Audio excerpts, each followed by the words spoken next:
ഒരു പാർക്കിൻസൺ രോഗിയുടെ അസുഖം ഏത് രീതിയിൽ പോകും എന്നതിനെപ്പറ്റി നമുക്ക് പരിശോധിക്കാം.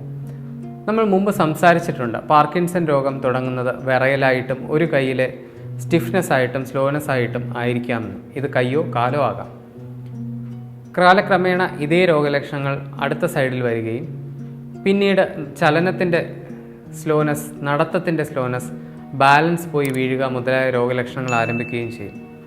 പാർക്കിൻസൺ രോഗം ചികിത്സിക്കുന്നതിന് നമ്മൾക്ക് പലവിധ മരുന്നുകൾ ഇന്ന് ലഭ്യമാണ്. ഡോപ്പമിൻ എന്ന കെമിക്കൽ തലച്ചോറിലെത്തിക്കുന്നതിനായി ലീവോഡോപ്പ, കാബിഡോപ്പ എന്ന് പറയുന്ന കോമ്പിനേഷൻ അവൈലബിൾ ആണ്.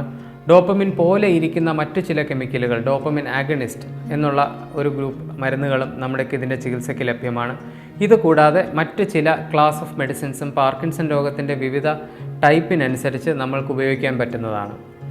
പാർക്കിൻസൺ രോഗത്തിന് ആദ്യത്തെ കുറച്ച് വർഷങ്ങൾ ചികിത്സ എടുത്തു കഴിയുമ്പോൾ ഉണ്ടാവുന്ന ഒരു അവസ്ഥയാണ് മോട്ടോർ ഫ്ലക്ച്വേഷൻസ്.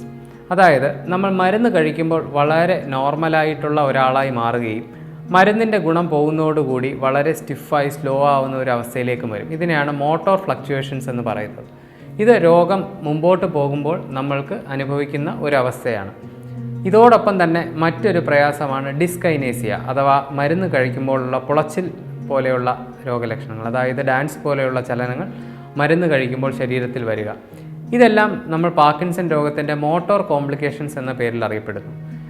പാർക്കിൻസൺ രോഗത്തിന് മരുന്ന് കൊണ്ട് നിയന്ത്രിക്കപ്പെടാൻ പറ്റാത്ത അവസ്ഥയിൽ മോട്ടോർ ഫ്ലക്ച്വേഷൻസ് വരികയോ അല്ലെങ്കിൽ നമ്മൾ ഈ ഡിസ്കൈനേസിയ എന്ന് പറയുന്ന ചലനങ്ങൾ വരികയോ അല്ലെങ്കിൽ നമ്മൾക്ക് വിറയൽ ക്രമാതീതമായി അനുഭവപ്പെടുകയോ ചെയ്യുന്ന സന്ദർഭത്തിൽ നമ്മൾക്കിതിൻ്റെ മറ്റ് ചികിത്സാ രീതികളെക്കുറിച്ച് ആലോചിക്കാവുന്നതാണ്. അങ്ങനെയുള്ള ഒരു ചികിത്സാ രീതിയാണ് ഡീപ് ബ്രെയിൻ സ്റ്റിമുലേഷൻ എന്ന ചികിത്സ. ഇതിനെപ്പറ്റി നമ്മൾക്ക് ഇനിയൊരു അവസരത്തിൽ സംസാരിക്കാം.